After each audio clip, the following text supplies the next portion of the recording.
making choices and decisions now is not a narrative of, oh my gosh, I can't, or oh my gosh, I shouldn't. It's now like, you know what, I'm hungry. I'm going to have a salami sandwich today. And I'll tell you guys, a year ago, I wouldn't fix a sandwich for myself. Mm-hmm. The message would have been, the carbs are there. Oh my gosh, I can't have that cheese. Oh my gosh. And you were just talking about it on one of your recent TikToks, which I'm sure you've done it on multiple ones. But when you start eating 3 meals a day, I mean, you literally I go downstairs, I fix a protein pancake. I fix myself banana toast with protein. I put bananas, protein powder, and actual peanut butter on there. And I go out the door, or pancakes with the peanut butter protein powder on it, or scrambled eggs, whatever it is. You don't need to snack and have these extra things because I'm not hungry because I just ate.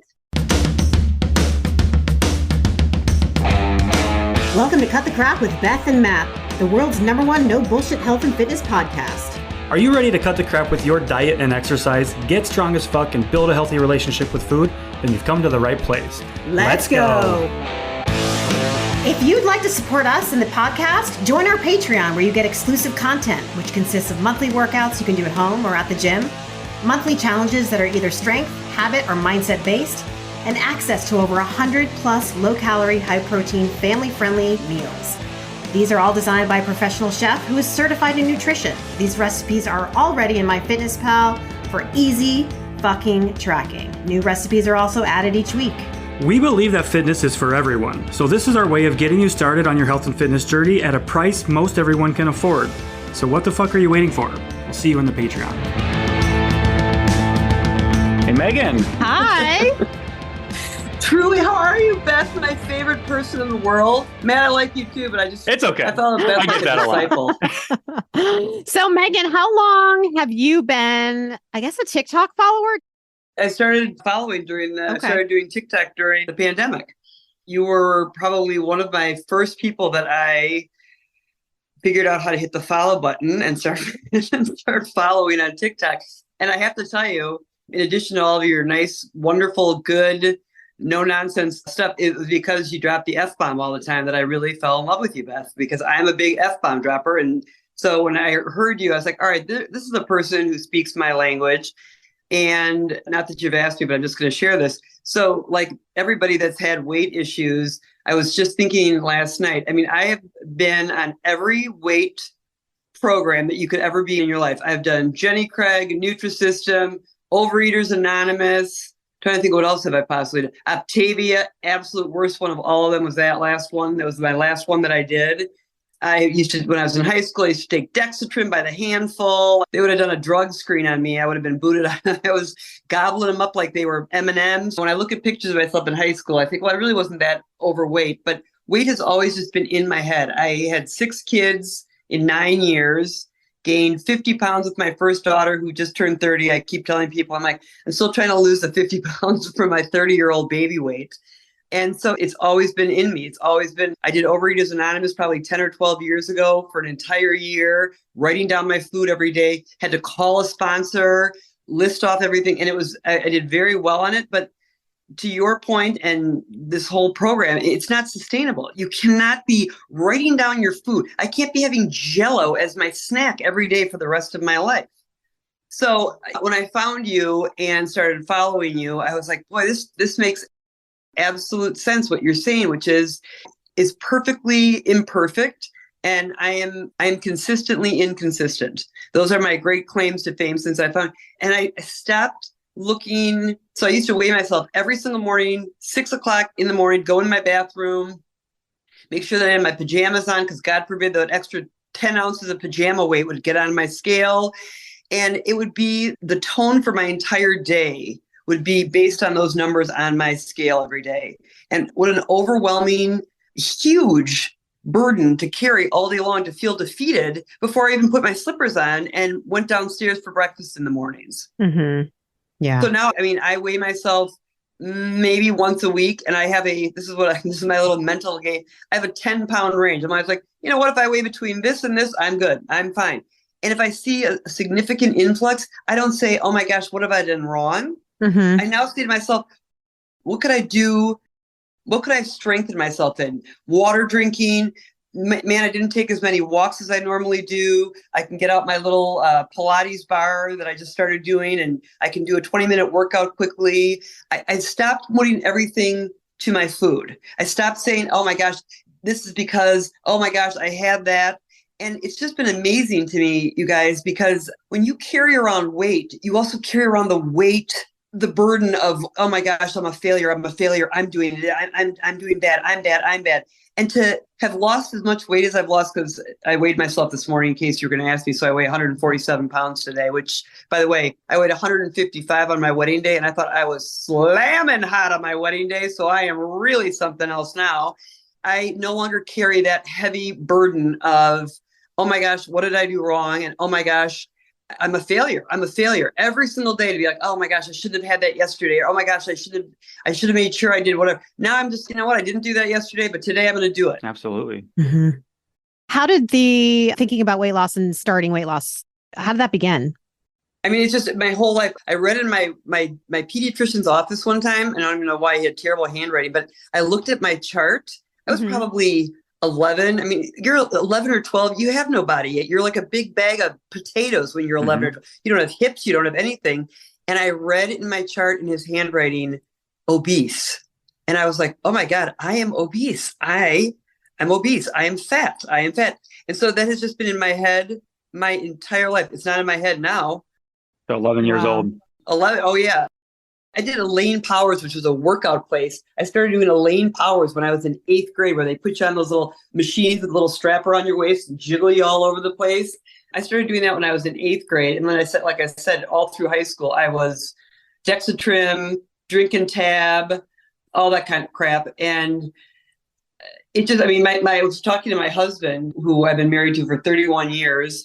And he always says the same thing to me. He's like, Megan, you look exactly the way you did when you were 22 years old and I met you. There's not one thing about you that looks different to me. You look exactly sparkly, cute, adorable Megan. And so he always says, I never see it. But he said to me the other day, he said, I don't ever see it because I just see you the way I see you with my eyes. But he said, I always hear about it from you. He said, I always hear it. And he said, and that's always painful for me to hear how mean you are to yourself. And that's really what it is, you guys. It's the self-talk. And if you can start changing that internal narrative, boy, I'll tell you, this food part has become like breathing to me now, you guys. I mean, I made brownies the other night. My dumb family doesn't know this, but I make brownies and I put a big can of black beans in my brownies whenever I make them. And then when I make chocolate chip cookies, I put Great Northern beans in them, and I add stuff to stuff all the time, and nobody ever knows. But it's the making choices and decisions now is not a narrative of, oh my gosh, I can't, or oh my gosh, I shouldn't. It's now like, you know what, I'm hungry. I'm going to have a salami sandwich today. And I'll tell you guys, a year ago, I wouldn't fix a sandwich for myself. The message would have been, the carbs are there. Oh my gosh, I can't have that cheese. Oh my gosh. And you were just talking about it on one of your recent TikToks, which I'm sure you've done it on multiple ones, but when you start eating 3 meals a day, I mean, you literally I go downstairs, I fix a protein pancake, I fix myself banana toast with protein. I put bananas, protein powder, and actual peanut butter on there. And I go out the door, or pancakes with the peanut butter protein powder on it, or scrambled eggs, whatever it is. You don't need to snack and have these extra things because I'm not hungry because I just ate. It's so, I mean, it sounds like the stupidest thing, but it's not like I've split the atom here and I'm sharing some deep, profound secret, but I'm telling you what, I'm a nanny 2 days a week for a little girl. And you did a thing the other night about the pizza, Beth, about going back for more pizza. And do I want it? And so when I would leave my house in the morning and then go to take care of this little girl, she wouldn't finish her pancakes with syrup all over them. So guess who was finishing it? I would. She had Fruit Loops in a bowl, so I would pour myself a cup of Fruit Loops and start eating those. I mean, it's because and so now I bring a lunch with me every day to work. I carry tuna packets with me. And your other great claim to fame, Beth, is I love cottage cheese. I know a lot of people don't, but I mix my tuna salad and my cottage cheese almost always. I get big leaf lettuce and I will make myself a little tuna cottage cheese, put it on the leaf lettuce, everything but the seasoned bagel. And it's just amazing to me that I don't need so many snacks because I'm eating, I'm having meals, I'm feeding my body what a body needs to be fed. How did you figure out what your body needs to be fed? Because that's a big difference going from the pills and all the different fads and all the restriction, the drinks and everything. I know you discovered Beth 3 years ago or so, but did it click for you right away, or did you need to hear her message for a year or two? Yeah. People ask me all the time, and I was just out with my brother the other night, and he hasn't seen me for a while, and he said, "Holy crap, you look so good." He's like, "What have you been doing? What diet have you been doing?" I said, "I am no longer dieting." I said, I do not have that as a mindset anymore. I said, I am now, every food fits. There's room for everything. And he's like, "Well, what do you mean there's room for everything?" I said, "Well, when we're done having our dinner here," I said, "I'm getting the chocolate sundae for dessert tonight because I want it."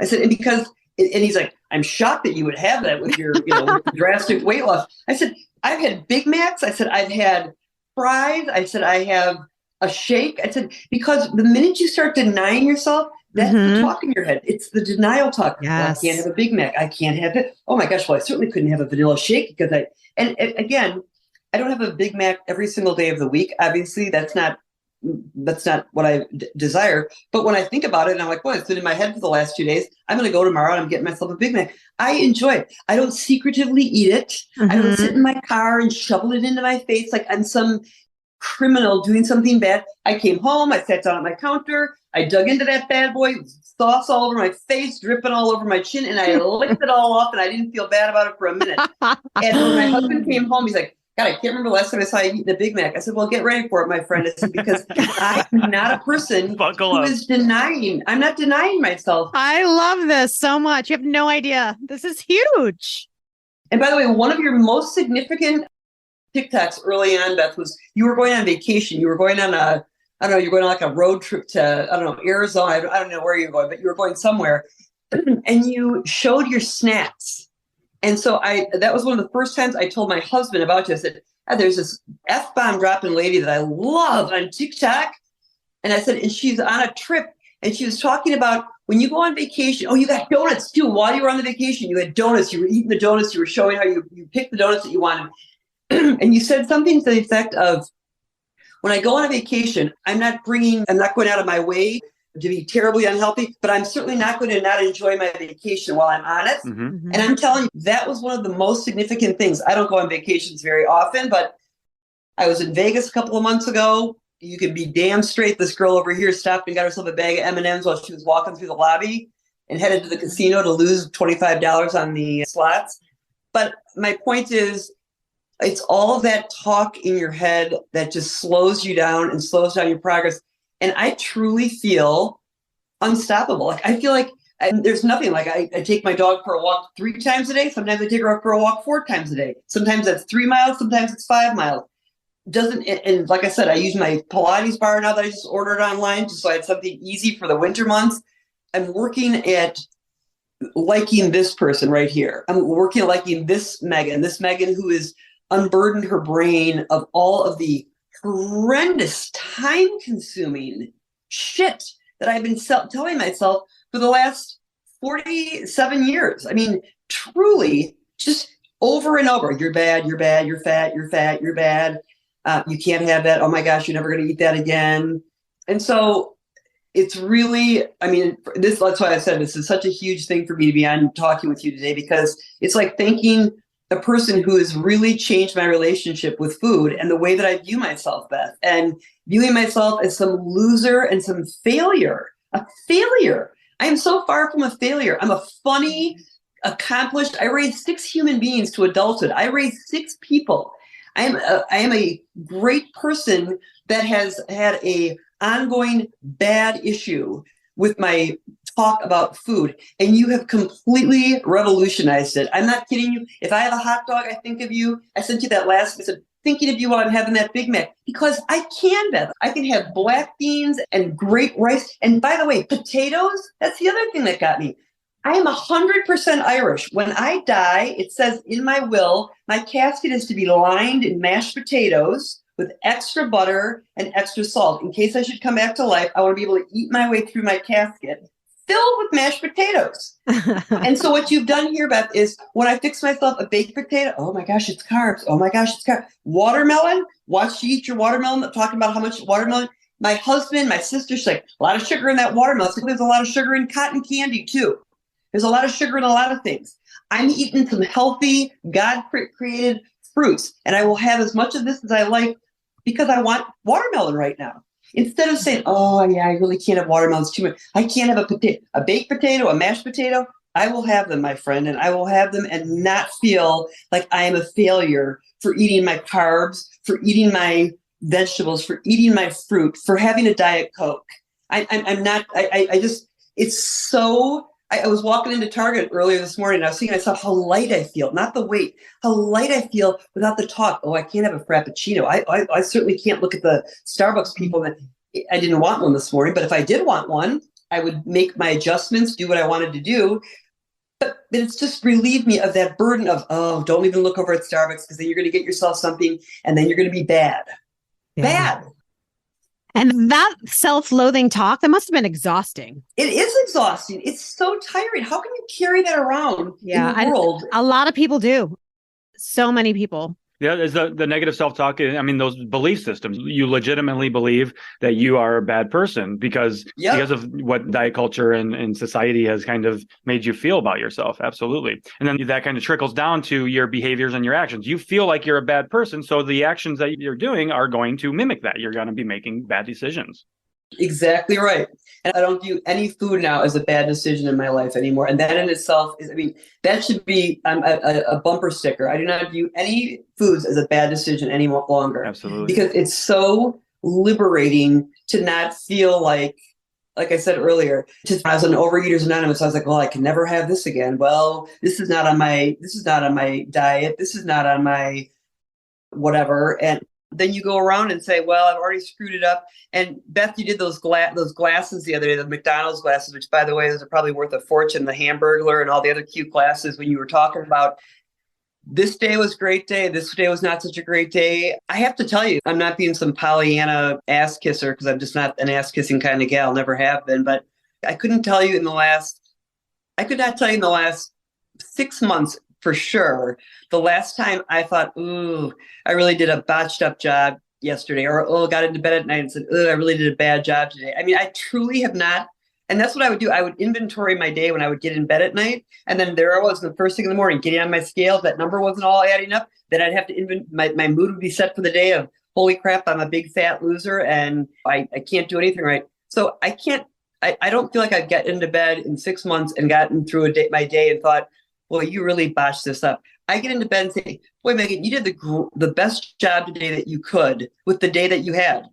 And every day is not an easy day. Every day is not a great day. Life comes, obviously, that's what life is. It's life. It comes at you in different directions.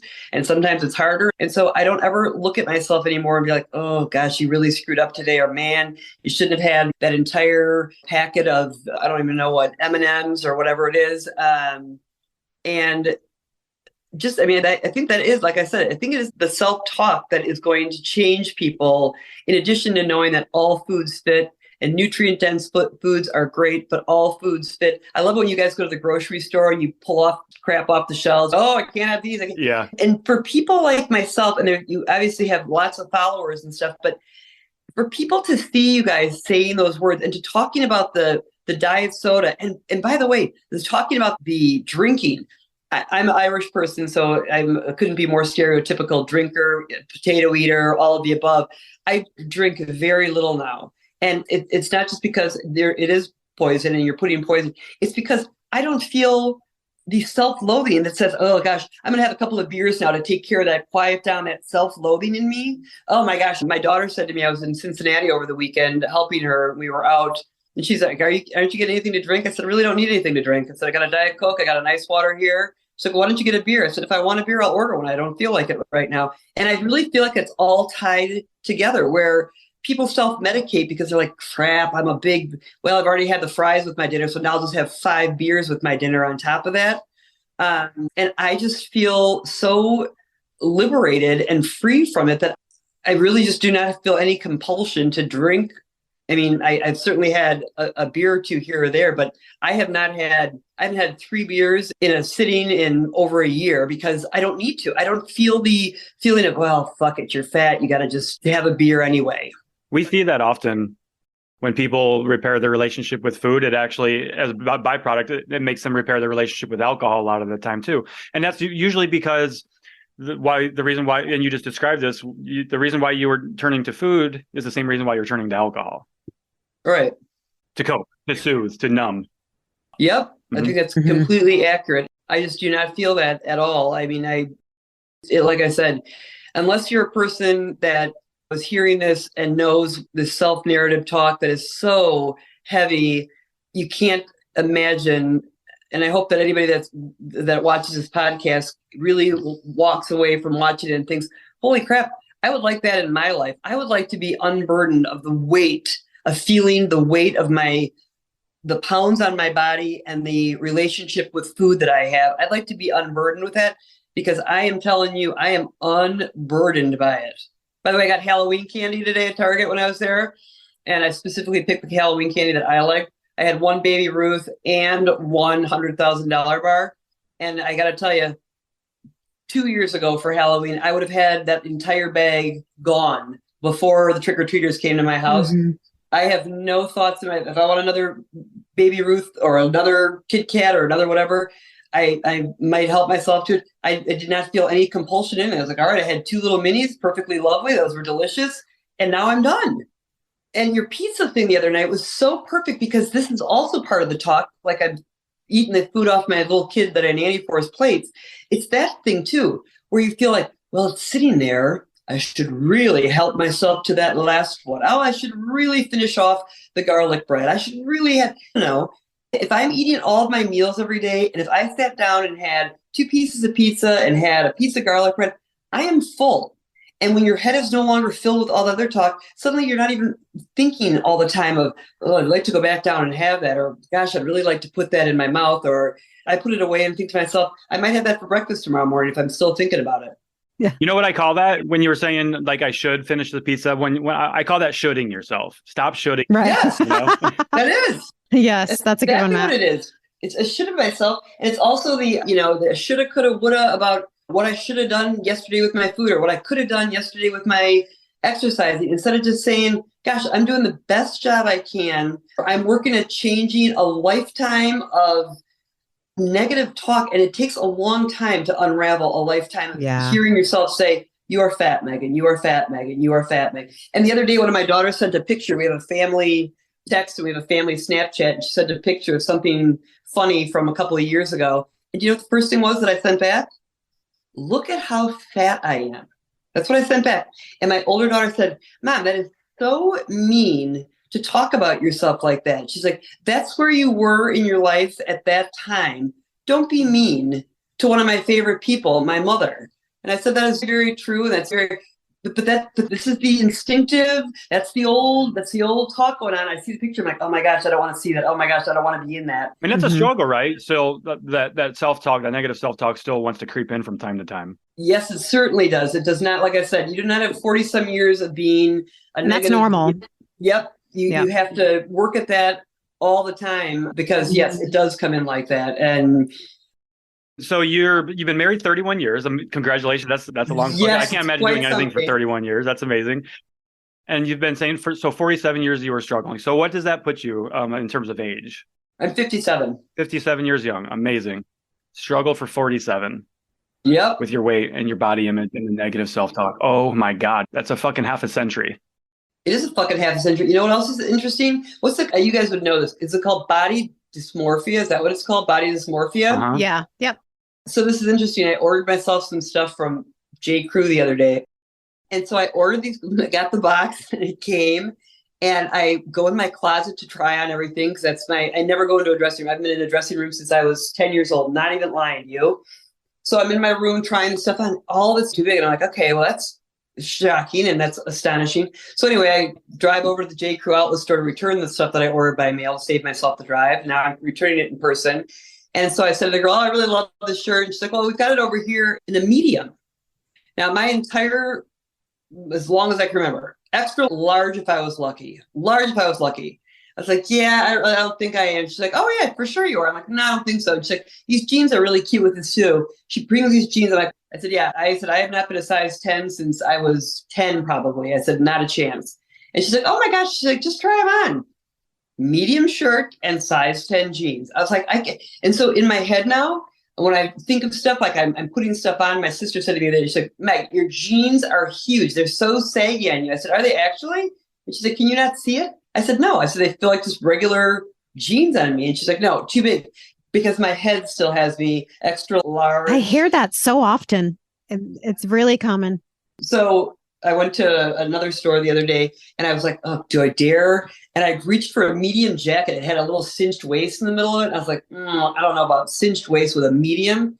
I put that bad boy on. I'm not going to lie. It was way too much money. Didn't care because I was so delighted that it fit. And so I bought it for myself. And I told my husband, I said, I never buy medium clothes. I said, I couldn't even tell you the last medium anything, medium pizza maybe, but I'm not a medium clothes girl.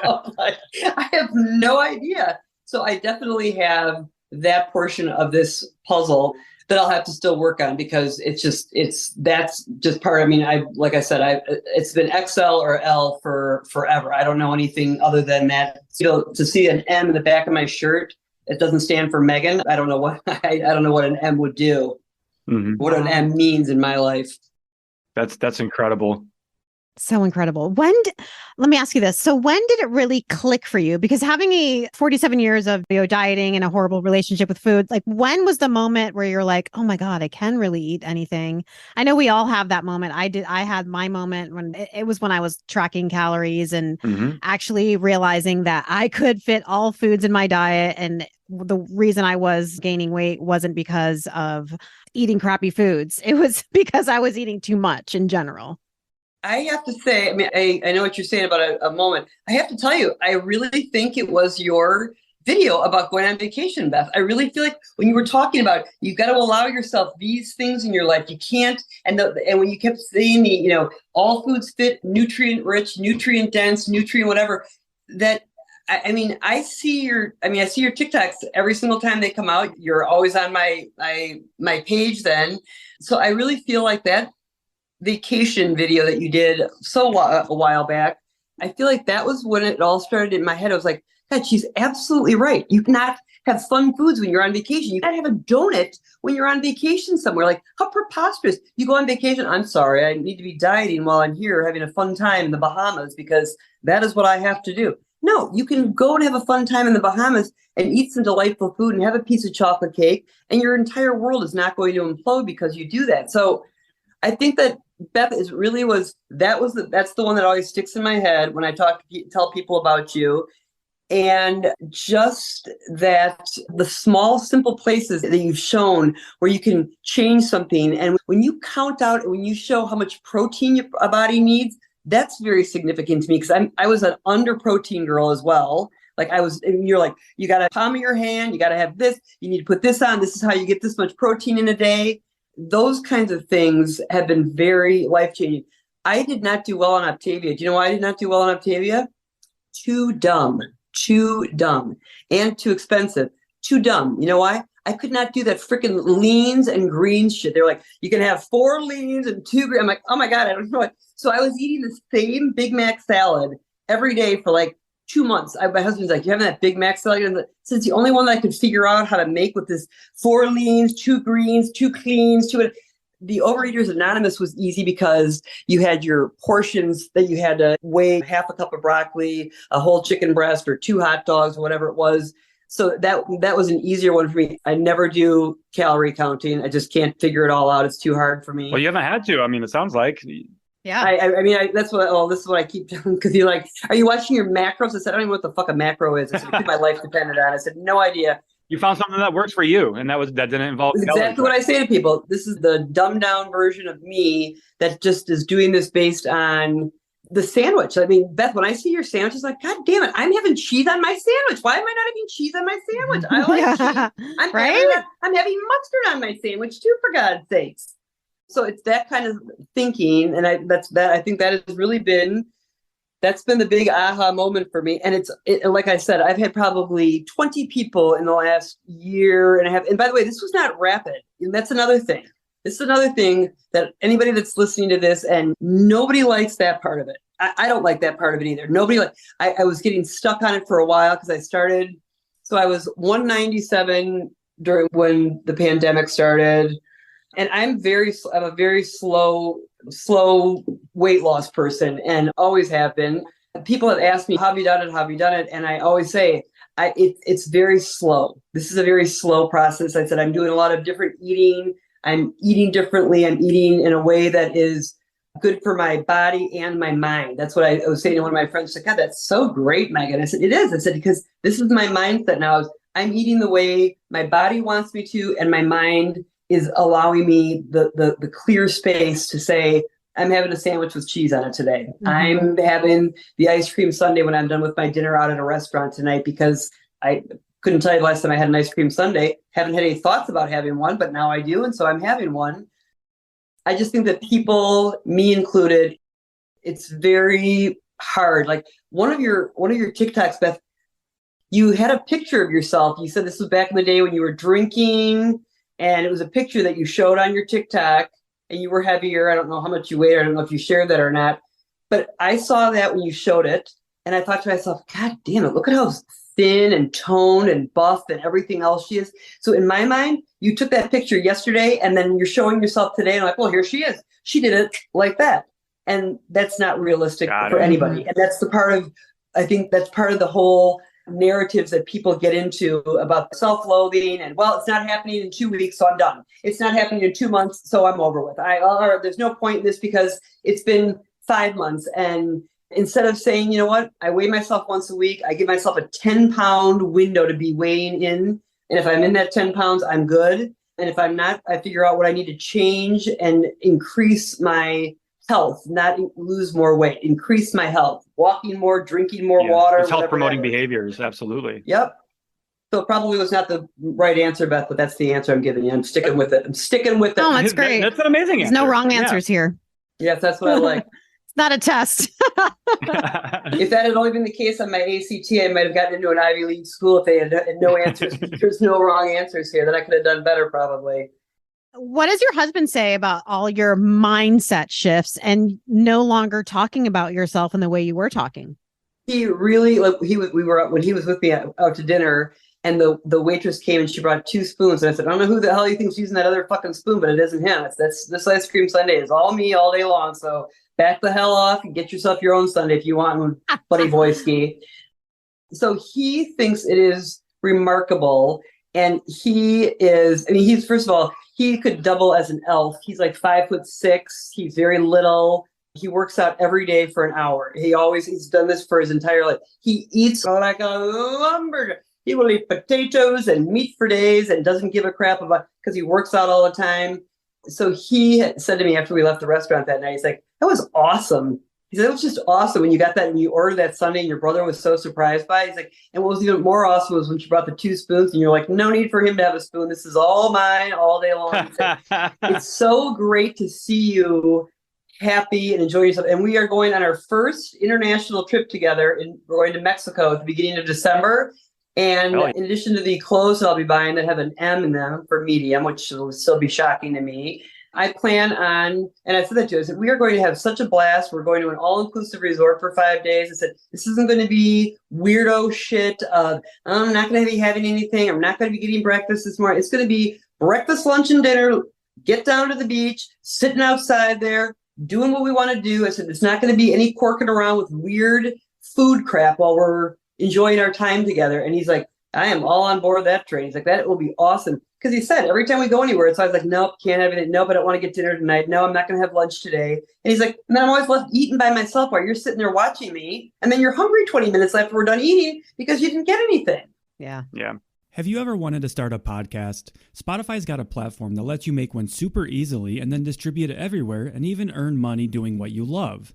All in one place for free. It's called Spotify for Podcasters, and here's how it works.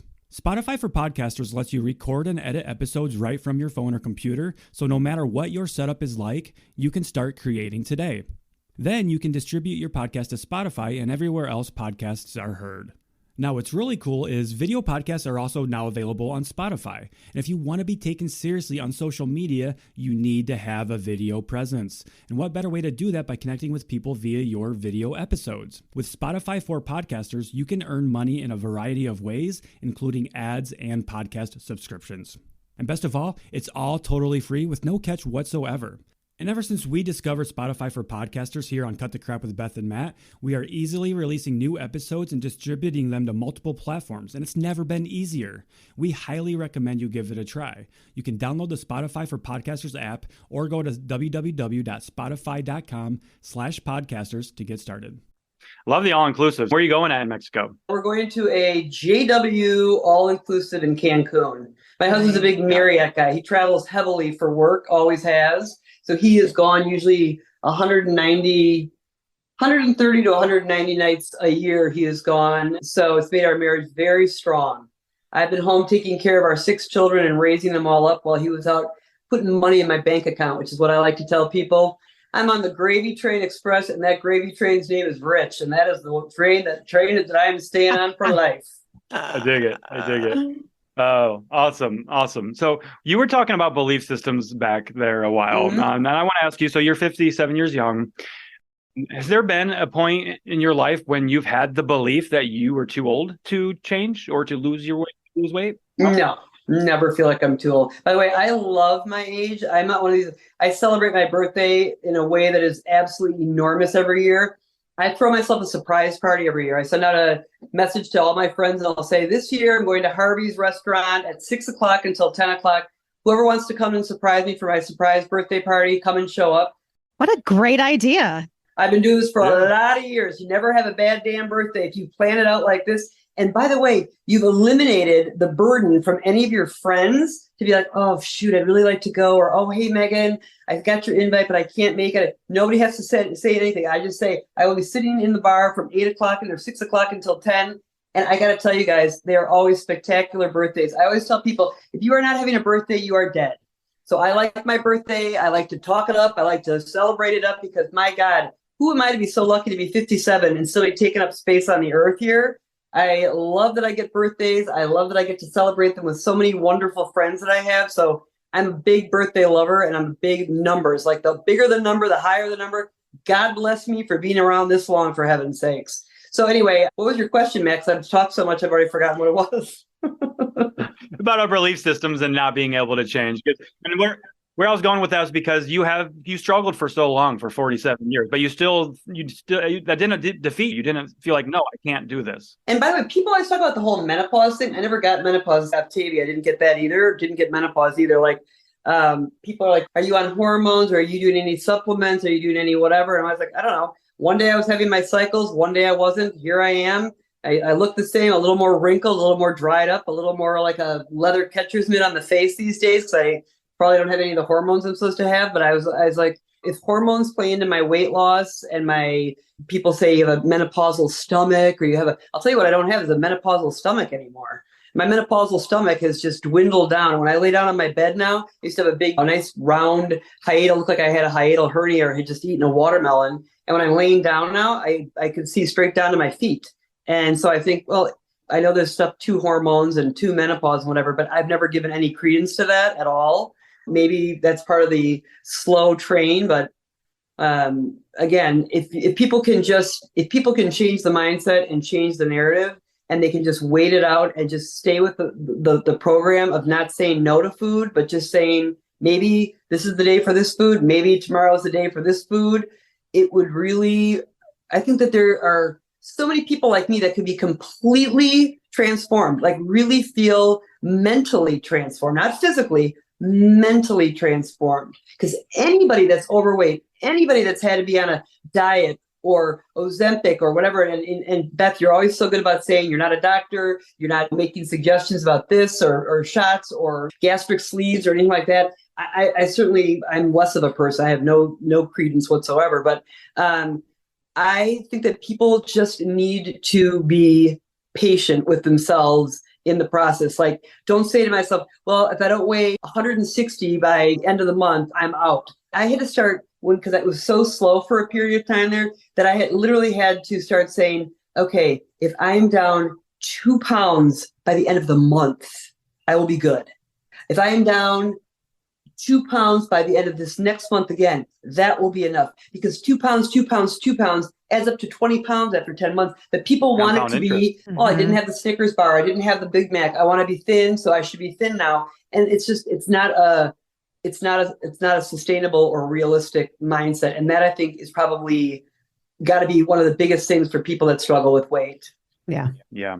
It starts from the inside out Yep. when we were losing weight and wanting to improve our health. And that's where so many people do go wrong, is they try to change themselves out with their outward appearance and then expect the inside, the mentality to change. And it really doesn't. That's like putting the cart before the horse. It doesn't happen that way. That is very true. That's very good. You're absolutely right. Because this all feels very inside to me now and not outside to me anymore. And the outside is just happening now because the inside is so changed. By the way, I'm going to tell you this quick funny story. I don't even know how much time we have left, but that's okay. You can tell me to shut up whenever you have to.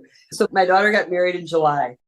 I got a dress at the place she got her wedding dress. I got it off the rack. It was a bridal dress. It was a bridesmaid dress, $25. So I got it. It was a size 12. I got it a year before the wedding. So it's sitting in my closet, I'm telling you, there's a gap on that zipper that Evel Knievel couldn't have jumped on a motorcycle. It was so big. It was like gap this wide, no possible closing of the zipper.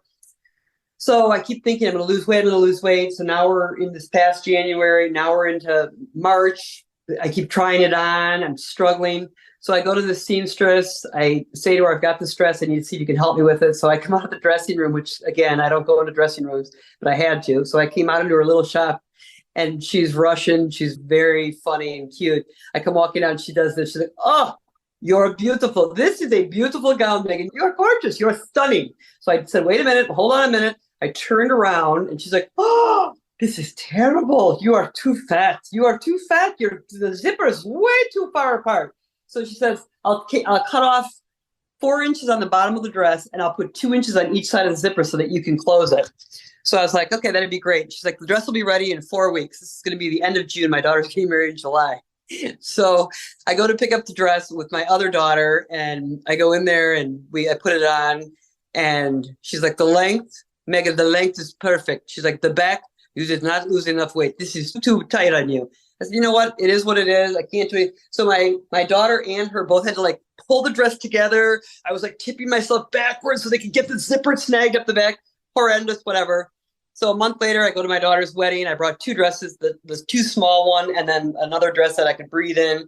I put the too small dress on because my bride daughter said that was the prettier dress. I crushed all my internal organs terribly. I probably did liver damage, pancreas damage, because there was such tightness. There was no room to move. I couldn't even bend. Anyway, that was in July. Just so you guys know, I literally could not even get myself out of the dress when I wanted to get out that night because it was so tight to reach around.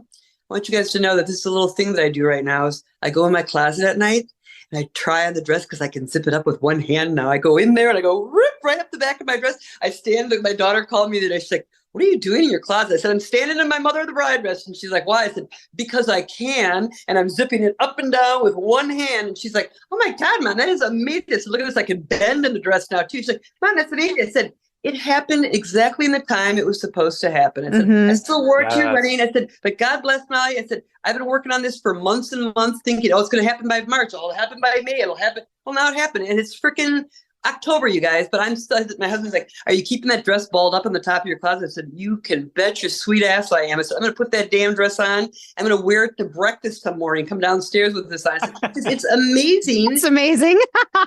It is amazing. It's amazing that I have been able to do this, that I didn't think I would ever be able to zip that dress, let alone zip it by myself with one freaking hand. It took a team of people to get me into my dress. It took less people to get my daughter into her wedding dress than it took me to get into that damn dress, for God's sakes. So that's my good story about how things happen over time. And it's not as fast as you want it to happen, but it will happen eventually if you just stay the program. Thank you. Patience. It's hard. Yes, patience. Very difficult for Irish people. Time is going to pass by anyway. Yes, exactly right. Why not stay on board the train? That's when people are like, I need the motivation. I'm feeling just very, discouraged because it's been 2 weeks and I've only lost 2 pounds or something. And I'm like, well, what? It's been 2 weeks. And what in your mind did you expect? It's like you expect to lose an astronomical amount of weight in this made up time that you have in your head, this made up weight that you have in your head. And then I also asked, so where did you get the idea that you should be losing this X amount of weight in this little bit of time? And she's like, I don't know, the internet and past diets that I've done. I'm like, okay, so how did that work out for you? Well, I sent you an email, Beth, during this process in the last 2.5 years. I sent you an email and said, I'm so discouraged. I remember. The scale is not budging. And your response was, so what's the alternative? You're going to go back to what you were doing? How is that going to change? How's that going to change? If you go back to the way you were doing things, Megan? And I sat there crying my eyes out in my car when I read your email, thinking, she's absolutely right. What am I going to do? I'm going to drop this now because it's not fast. It's not, and it was such a simple sentence. You're like, well, if you stop doing this, what are you going to go to? Back to what you were doing? Like, what were you happy there with? How did that feel? How was that working for you? And I was like, well, it wasn't working for me. And it was such a great shot of encouragement to be like, God damn, I got to just stay on this train and just keep chugging along. And it's not going to be fast. Most people quit before the magic happens, so they never see the magic because they're consistently quitting. You got to just keep going. This is boring, basic shit. It's not going to be fun. It's not a shiny little object and like a rabbit chasing a carrot or something. It's like you're just doing the thing every day. That's exactly what it is. Yeah. There's no parade. There's nobody jumping up and down. No fucking unicorns. No one's saying, my God, Megan, look at you wearing that Mother of the Bride dress 3 months after your daughter's wedding. Nobody is saying that shit to me either, except for me when I'm standing in the mirror. You got to be your own cheerleader. That's you exactly got to what do it it for is. you. And that's what matters. That's exactly right. It's going to take what it takes. I agree. Hey, can I quickly ask you guys each a question? Yeah. Beth, I know your story more so because I obviously follow you, but how did both of you, A, connect, and B, how did you both start your own journeys of good health that you're both in? Oh boy, that's going to take a whole episode, Megan. No, but I mean, I'd love to know. It's fascinating. Yeah. Like, were you ever overweight, Matt, in your whole life? Were you ever over what you were? Mm-hmm. Yep. Yeah. So at my heaviest, I was about 250 pounds. My son was born. I'll give you the short version. My son was born. I was 250 pounds. There was a picture of me that I hated, my fat Matt picture, I call it. So from there, I started my own journey of fad dieting, low carb, killing myself with cardio and things like that. I struggled for years, losing weight, putting it back on, didn't do strength training. I lost a bunch of weight, looked like shit. I was just a skinnier version of my fat self, a different shape, essentially. I lost 75 pounds doing that, hired my own coach, and I learned about macros and calories and how if all foods fit. And then I had put a bunch of weight back on at that point, almost all of it. I dropped 50 pounds, and now I've been maintaining that for the past 10 years. Oh, wow. That's my own kind of journey in a nutshell there. That's amazing. Good for you, Matt. So impressive. It's always so nice to hear people's starting places because you're in it. It's like obviously both of you understand the whole world of fat Megan and feeling yucky and all the rest of that. And Beth, what was your story? What was your whole big story with turning into the world of health?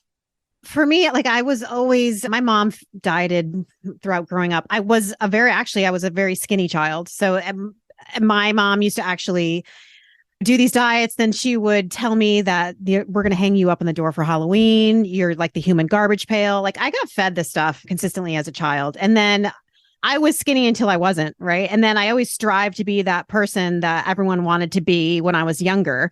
And then so I had a lot of disordered eating throughout my teen years and beyond that. My father passed away. So then I got into alcohol. My alcohol was intertwined with my disordered eating. When I had my son, I gained quite a bit of weight. And then after he was born, I was at my heaviest, close to 200 plus. At one point, I wasn't even weighing myself. I wasn't taking pictures of myself. I was just really drinking a lot. I had a lot of beer belly. And so it really started when I quit drinking and then got into health and fitness then and getting certified in nutrition, having my own transformation. And that's pretty much how I got into fitness. And then do both of you guys have people that you coach in person, or do you both have in person and then you do people like online where people will say, hey, I need you to help me, figure out my eating or my exercise? I'm just curious, do you both do that? Yeah. I started out as an in-person coach in a gym. I worked for, I think, like 5 or 6 years. And then right before COVID, I decided that I wanted my own online business because my father passed away 4 days before I graduated high school. And my mom had 3 kids. So she was left with nothing. We lost our house. She went bankrupt. And I'm like, I don't want that to happen to me. What if something was to happen to my husband? I'm not going to have anything for myself. So I decided to start my own online business. COVID happened. So the gym got shut down and I was no longer working in person. So I got thrown into like creating my own online business. And it started by making TikToks. And so I was making TikToks in my kitchen and I haven't stopped. So now I have a team of coaches. We help people all across the United States and beyond to get stronger, lose weight, ditch yo dieting, heal the relationship with food. Yep. It's amazing, you guys. I mean, really amazing. And there's lots of things that you can do in the world, but helping people, I mean, you have to eat to live. Human beings have to eat food. And to help people change that relationship and to help people get that healthy. I mean, I'm one person sitting here in Wisconsin and looking out at all the fall leaves in my front yard. I'm one little middle-aged lady here whose life has been completely drastically transformed by colliding with Beth on TikTok. And what a great feeling for both of you to know that you are helping people really end a cycle of just shit. I mean, just shit cycle. It's all it is. It's just shit. It's an incredible feeling. It's gotta be. Matt has his own online business too.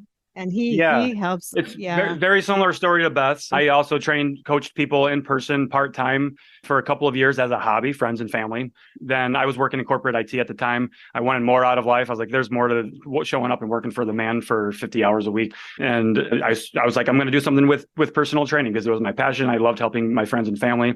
So 2019, I started looking to get online. Then I was great timing because then the pandemic happened shortly after that, just like Beth.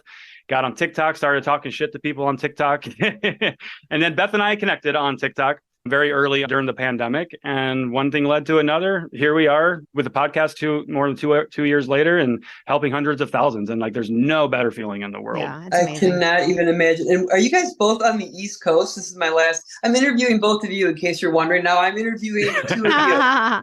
Matt's in Ohio and I'm in Maine. Yep. I'm flying into Ohio tomorrow because we have a meet and greet hike at Hocking Hills. So what we do, we have a Patreon, monthly workouts, monthly challenges, and also we have a ton of recipes we have 2 tiers. So $5 a month, everyone can get the monthly workouts and challenges. And then for $10, you can get monthly workouts, monthly challenges, and a recipe portal with like over 100 low calorie, high protein recipes.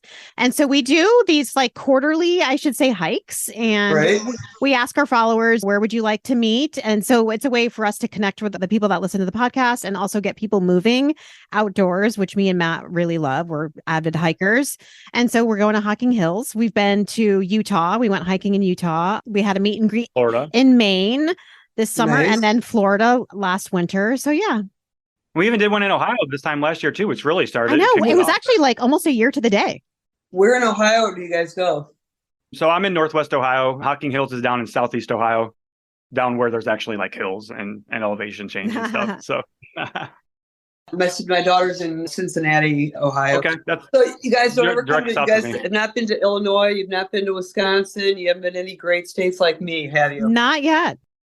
I was thinking though, like the Upper Peninsula, UP would be a really cool place for us to do something. So I haven't talked with Beth about it yet, but now that I just put it out there into the internet, some of our followers will probably agree with us that we need to go to the UP. Mm-hmm. And I could come and meet you guys at the UP. That'd be so amazing. Yes. So fun. We could hike and laugh ourselves silly together. Wouldn't that be nice for you guys? Fucking love that, and Megan. You can eat a banana with us on top of a summit somewhere. I would fucking love it. It's been so incredible talking to you.